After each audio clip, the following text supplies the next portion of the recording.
வணக்கம், அனைவருக்கும் வணக்கம். இந்த வீடியோவில் வில்லேஜ் அசிஸ்டண்ட் கிராம உதவியாளர் பணியிடங்களுக்கு எப்போ விண்ணப்பிக்கலாம், எது கடைசி தேதி என்பது குறித்து பார்க்கலாம். அதே மாதிரி வயது வரம்பு தளர்வு கொடுத்துருக்காங்க. அதன் பிறகு யாரெல்லாம் விண்ணப்பிக்கணும், யாரெல்லாம் விண்ணப்பிக்க தேவையில்லை, அடுத்த கட்ட நடவடிக்கை என்ன அப்படின்றத பற்றியும் பார்த்துடலாம். இது இப்போ நீங்கள் பார்த்துட்ருக்கிறது ஈரோடு மாவட்டத்திற்கான வெப்சைட் தான் பார்த்துட்ருக்கீங்க. ஸோ இதில் பார்த்திங்க அப்படின்னாக்கா கொடுத்துருக்காங்க பாருங்கள். நீங்கள் முதல்ல பார்க்க வேண்டியது அப்ளிகேஷன்.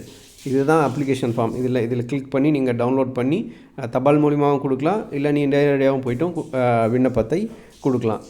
அதே மாதிரி இதில் பார்த்திங்க அப்படின்னாக்கா ஒவ்வொரு தாலுக்கா வைஸ் கொடுத்துருக்காங்க, எங்கெங்கே எவ்வளோ வேக்கண்ட் இருக்குது அப்படின்னு சொல்லிட்டு டீட்டெயில்ஸ் கொடுத்துருக்காங்க. அதை கிளிக் பண்ணி ஓப்பன் பண்ணி பார்த்துக்கலாம்.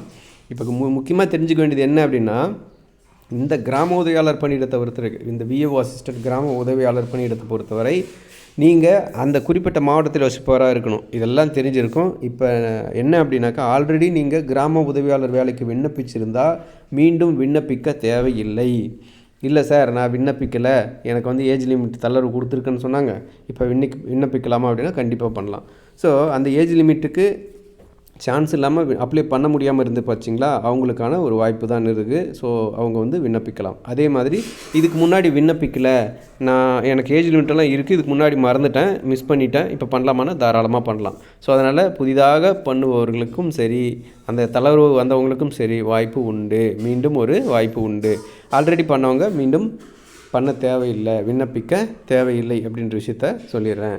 இப்போ ஃபார் எக்ஸாம்பிள் நம்ம ஒரு இதை கிளிக் பண்ணலாம். இதில் தெளிவாக கொடுத்துருக்காங்க பாருங்கள், டேட் கொடுத்துருக்காங்க. இப்போ பார்த்திங்க அப்படின்னாக்கா 6/10/2025 விண்ணப்பிக்கணும் அப்படின்ற விஷயத்தையும் சொல்லியிருக்காங்க. இது பார்த்திங்க அப்படின்னாக்கா இந்த இதில் தெளிவாக விண்ணப்பித்துள்ள விண்ணப்பதாரர்கள் தற்போது விண்ணப்பிக்க தேவையில்லை அப்படின்ற விஷயத்தை சொல்லியிருக்காங்க. ஆல்ரெடி நீங்கள் அப்ளை பண்ணி உங்களுக்கு லெட்டர்லாம் வந்துச்சுன்னா அப்படின்னா நீங்கள் அகைன் நீங்கள் அப்ளை பண்ண தேவையில்லை அப்படின்ற விஷயத்த சொல்லியிருக்காங்க. அது ஒரு குறிப்பான விஷயம். அதே மாதிரி பார்த்திங்க அப்படின்னாக்க இதில் இந்த வயது தளர்வெல்லாம் கொடுத்ததுக்கப்புறம் அதிகபட்ச வயது தளர்வு கொடுத்துருக்காங்க. அதன் பிறகு வந்திருக்கக்கூடிய அறிவிப்பு இது, ரைட்டா? அதனால் விண்ணப்பிக்காத நபர்கள் உடனடியாக விண்ணப்பிங்க. உங்களுக்கான ஒரு புதிய வாய்ப்பு வந்திருக்கு அப்படின்ற விஷயத்த இந்த வீடியோ மூலிமா சொல்லிக்கிறேன். ஓரளவுக்கு புரிஞ்சிருக்குன்னு நினைக்கிறேன். இதில் புரிஞ்சிக்க வேண்டியது என்னென்னா, அப்ளை பண்ணவங்க அப்ளை பண்ண தேவையில்லை, புதிதான நபர்கள் பண்ணலாம். ஏஜ் தளர்வு வயது வரம்பு தளர்வு கொடுத்துருக்குறவங்களும் பண்ணலாம். அதுக்கான அப்ளிகேஷனும் அந்த இதுலேயே அந்த வெப்சைட்டில் கொடுத்துருக்காங்க. இங்கே நீங்கள் எந்த மாவட்டத்தை சேர்ந்தவராக இருந்தாலும் உங்களுடைய மாவட்ட வெப்சைட் என்ன மாவட்டமோ அந்த மாவட்டம் போட்டிங்க அப்படின்னாக்கா, அந்த இப்போ ஈரோடு அப்படின்னாக்கா ஈரோடுன்னு போட்டிங்க அப்படின்னாக்கா ஈரோடு மாவட்டத்துடைய கவர்மெண்ட் வெப்சைட் வரும், அஃபிஷியல் வெப்சைட் வரும். அதில் பார்த்தீங்க அப்படின்னா நோட்டிஃபிகேஷன் லிஸ்ட்டில் இந்த மாதிரி வில்லேஜ் அசிஸ்டண்ட் அப்படின்னு சொல்லிட்டு வரும். அந்த வில்லேஜ் அசிஸ்டண்ட்டை கிளிக் பண்ணிங்க அப்படின்னா இந்த ஷெட்யூல் இப்போ நீங்கள் பார்க்குற பேஜ் ஓப்பன் ஆகிடும்.